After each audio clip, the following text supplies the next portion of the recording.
महोपकंठ के कनौरा गांव में अवैध बालू खनन बना ग्रामीणों की मुसीबत, प्रशासन मौन।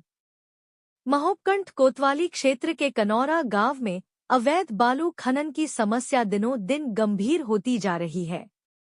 इस अवैध गतिविधि से न केवल क्षेत्र की प्राकृतिक संपदा को नुकसान पहुंच रहा है, बल्कि स्थानीय किसान और ग्रामीणों की परेशानियां भी लगातार बढ़ रही हैं। ग्रामीणों का आरोप है कि रात्रि के समय बड़े बड़े ट्रैक्टर ट्रॉलियों और डंपरों के माध्यम से खुलेआम बालू निकाली जा रही है।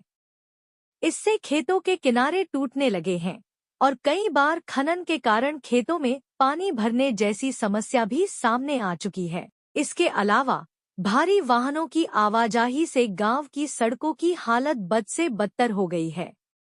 स्थानीय किसानों का कहना है कि खनन माफिया प्रशासन की नाक के नीचे यह कार्य कर रहे हैं, लेकिन कोई ठोस कार्रवाई नहीं हो रही है। इससे ग्रामीणों में आक्रोश व्याप्त है। कई बार शिकायतों के बाद भी जिम्मेदार अधिकारी मौके पर नहीं पहुंचते, जिससे माफियाओं के हौसले और भी बुलंद हो गए हैं। ग्रामीणों की मांग है कि अवैध खनन पर तत्काल रोक लगाई जाए। क्षेत्र में स्थायी पुलिस गश्त की व्यवस्था हो, दोषियों पर कड़ी कार्रवाई की जाए। प्रशासनिक चुप्पी पर सवाल। इस पूरे मामले में अभी तक कोतवाली पुलिस या खनन विभाग की ओर से कोई आधिकारिक बयान सामने नहीं आया है। प्रशासन की चुप्पी ने ग्रामीणों की चिंताओं को और भी गहरा कर दिया है।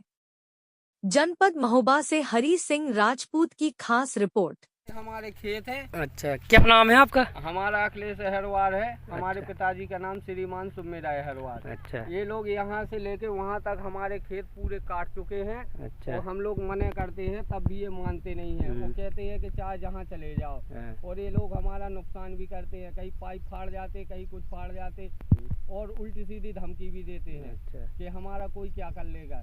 ये बिल्कुल नहीं मानते हैं। शिकायत आपने कहाँ की इनकी? शिकायत हमने एक बार हेल्पलाइन नंबर लगाया था। हेल्पलाइन से सीधा महोकंठ पहुंचा, फिर महोकंठ के थाने का हमारे पास दरोगा जी का फोन आया था। तो वो कह रहे थे आप थाने आओ, एप्लीकेशन लिख के दो, फिर हम देखते हैं। फिर कह रहे कि ट्रैक्टर आएंगे तो हमें बताना। फिर हमने कॉल करी, लेकिन वो कह रहे कि अब तुम हमें गाँव का पता बताओ, किसके ट्रैक्टर हैं, क्या है। तो सर हम इतना नहीं जान सकते कि कहाँ के ट्रैक्टर। कितने ट्रैक्टर आते हैं वैसे? कम से कम 5-6 ट्रैक्टर आते हैं रोज। आप यहीं पे रहते हैं? हाँ, हम यहीं पे रहते हैं। अच्छा, धमकी देते हैं आपको? रात बिरात हैं कि तुम्हें तो यहाँ पे अकेला रहना है, तुम क्या कर लोगे, कोई यहाँ पे मार के चला जाएगा, फिर तुम क्या करोगे। पुलिस क्या करेगा? इनके पापा ने कहा कि हम पुलिस जानते करके जाओ, चले जाओ, पुलिस क्या करे? पुलिस कुछ नहीं कर पाए। अच्छा, थाने से कोई एक्शन नहीं लिया? थाने से कोई एक्शन